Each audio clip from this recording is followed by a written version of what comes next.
Rahan, un jeune homme musulman de 20 ans, vit dans la ville animée de Paris. La ville ne dort jamais, tout comme lui ces derniers temps.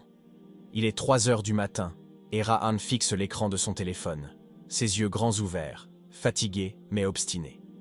Il semble chercher quelque chose qu'il ne parvient pas à définir. Est-ce une distraction, un soulagement, ou une réponse à un vide qu'il ressent au fond de lui? Sa chambre, silencieuse et sombre, en dit long sur son état. Les vêtements sont éparpillés partout, sur le lit, suspendus à la poignée de la porte. La poussière s'accumule sur les meubles, et les toiles d'araignées au coin des murs témoignent d'un espace négligé, abandonné à lui-même. Ce chaos extérieur semble refléter son état intérieur. Rahan est coincé dans un cycle. Il ouvre des onglets sur son téléphone. Certains contiennent des vidéos islamiques qu'il avait prévu de regarder, d'autres sont remplis de distractions futiles et parfois de contenus qu'il sait être mauvais pour son âme. Une lutte silencieuse se joue en lui, une bataille entre ce qu'il veut vraiment et ce à quoi il succombe. À l'extérieur, la vie continue. L'appel à la prière de Fajr résonne dans le calme de la nuit, appelant les croyants à se lever pour adorer Allah. Les oiseaux commencent à chanter, et la lumière du soleil naissant se glisse dans les ruelles. Mais dans la chambre de Rahan, tout reste sombre. Le monde s'éveille, mais lui reste prisonnier de sa fatigue et de son inertie. Quand ses alarmes se mettent à sonner, l'une après l'autre, une main sort de sous la couverture pour les éteindre mécaniquement. Chaque son est une opportunité de se lever, mais Rahan les ignore toutes. Sa mère, inquiète pour lui, a déjà essayé de l'appeler 3 fois, mais il ne répond pas. Le téléphone continue de briller dans l'obscurité, une présence constante qui alourdit son esprit au lieu de l'éclairer. Alors qu'il ferme les yeux pour se rendormir, une voix intérieure tente de le réveiller. « Tu peux encore te lever pour Fajr », lui murmure-t-elle. Mais cette voix est rapidement étouffée par une autre. « Demain, je changerai, Inch'Allah ». Cette promesse, il se l'est déjà faite des dizaines de fois auparavant, sans jamais s'y tenir. Rahan sombre à nouveau dans le sommeil, laissant derrière lui l'aube bénie d'un nouveau jour. À cet instant, il ne réalise pas que chaque matin manqué est une occasion de plus perdue, de se rapprocher d'Allah et de se rapprocher de lui-même. Quand Rahan ouvre enfin les yeux à 11 heures, il ressent immédiatement un poids sur sa poitrine. Ce n'est pas seulement la fatigue d'une nuit mal dormie, mais aussi la culpabilité d'avoir, encore une fois, laissé passer l'heure de la prière de Fajr. Machinalement, il prend son téléphone posé à côté de lui. Les notifications défilent, des messages de sa mère inquiète, des rappels de son application de prière et une avalanche de contenu des réseaux sociaux. Parmi eux, un message de sa mère attire son attention. « Mon fils, j'espère que tu vas bien. N'oublie pas de prier Fajr. » Rahan jette un coup d'œil à l'application. Le temps pour Fajr est passé depuis longtemps, et celui de la prière de Dour approche déjà. Il se dit, comme chaque jour, « Demain, je changerai. Inch'Allah, ce soir, je dormirai tôt. » Mais il sait, au fond de lui, que ce n'est qu'une illusion. Ces mots, il les répète depuis des mois, mais ils restent sans effet. Décidé à rattraper son retard, il s'assoit à son bureau avec ses livres de médecine. Ses examens approchent et il sait qu'il a besoin de se concentrer. Mais à peine a-t-il ouvert son manuel qu'il sent la présence de son téléphone, posé juste à côté. « Juste une minute », se dit-il avant de le prendre. Cette minute se transforme rapidement en 2 heures de défilement sans but à travers des vidéos et des publications. Quand il tombe sur un rappel concernant ses examens imminents, son cœur s'emballe. La panique le submerge alors qu'il réalise combien de temps il a encore perdu aujourd'hui. Ses intentions étaient bonnes, mais il se retrouve, comme toujours, piégé par ses mauvaises habitudes. À la fin de la journée, le sentiment de culpabilité est écrasant. Rahan sait qu'il manque à ses devoirs religieux et personnels. Pourtant, il continue à répéter les mêmes erreurs, comme un prisonnier de ses propres choix. Ce cycle, bien qu'il le rende malheureux, lui semble impossible à briser. Quand l'heure du Maghreb arrive, Rahan ressent un pincement de culpabilité. Il se lève lentement pour se diriger vers son tapis de prière. Mais à ce moment-là, une notification retentit sur son téléphone. Un nouvel épisode de sa série préférée vient de sortir. Une petite voix dans sa tête chuchote. « Regarde juste un épisode. Après tu prieras et tu seras plus concentré. » Mais un épisode en entraîne un deuxième, puis un troisième. Quand il finit par se relever pour prier, il le fait à la hâte, récitant les paroles sans y mettre son cœur. Il se dépêche, comme s'il essayait simplement de rayer une tâche de sa liste. Une fois terminé, il se rassoit sur son lit, mais un profond vide l'envahit. « Je déteste cette vie », se dit-il. « Pourquoi est-ce que je n'arrive pas à m'en sortir?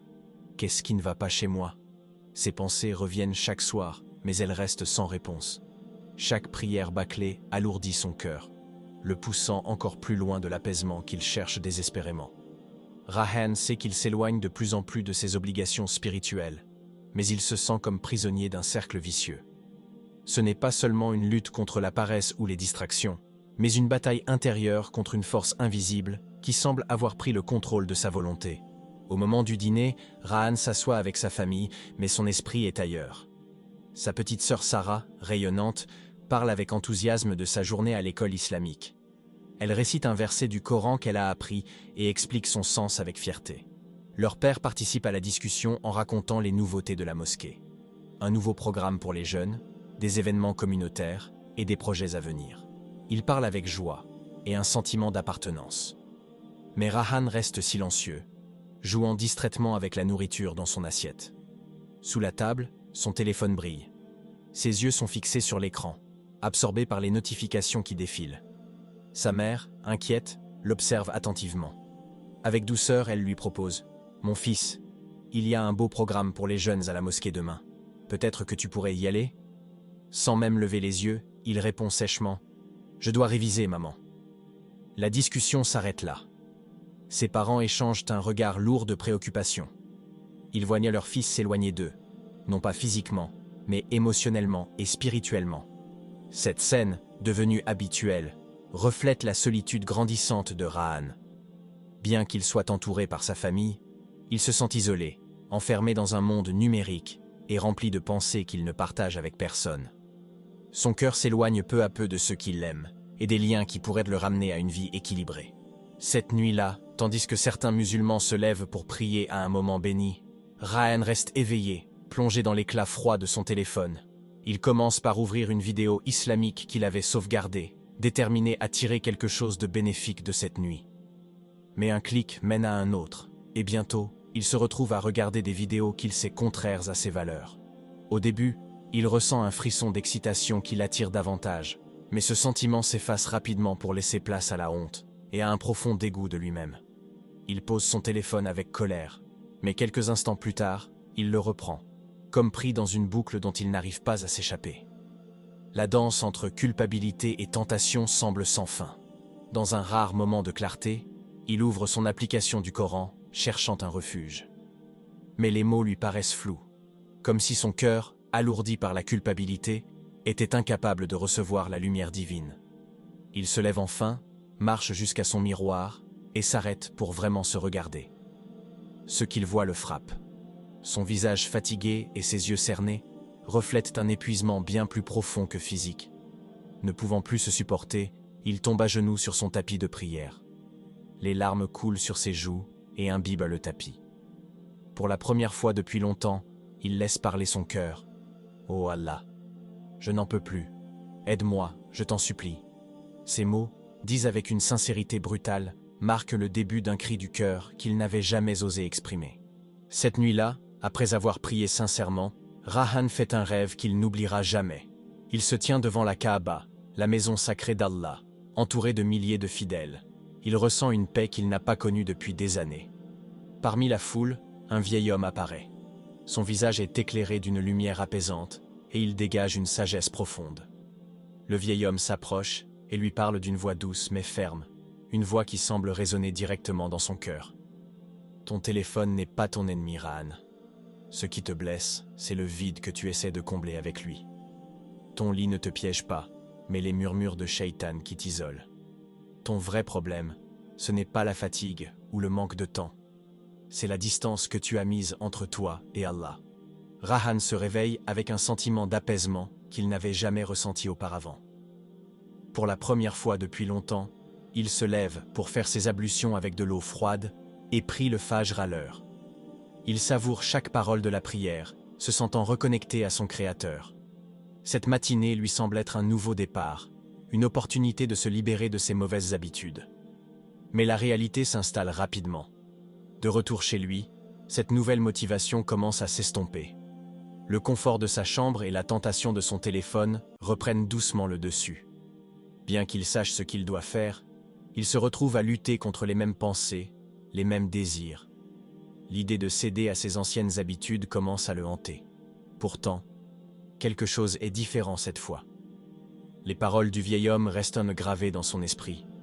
Rahan comprend que son combat n'est pas simplement contre des objets ou des distractions, mais contre Shaitan et ses propres pensées. Ce n'est pas une bataille qu'il peut gagner en un jour, mais un effort constant pour se rapprocher d'Allah. Il se promet, même dans ses moments de faiblesse, de ne pas abandonner. Ainsi termine l'histoire de Rahan.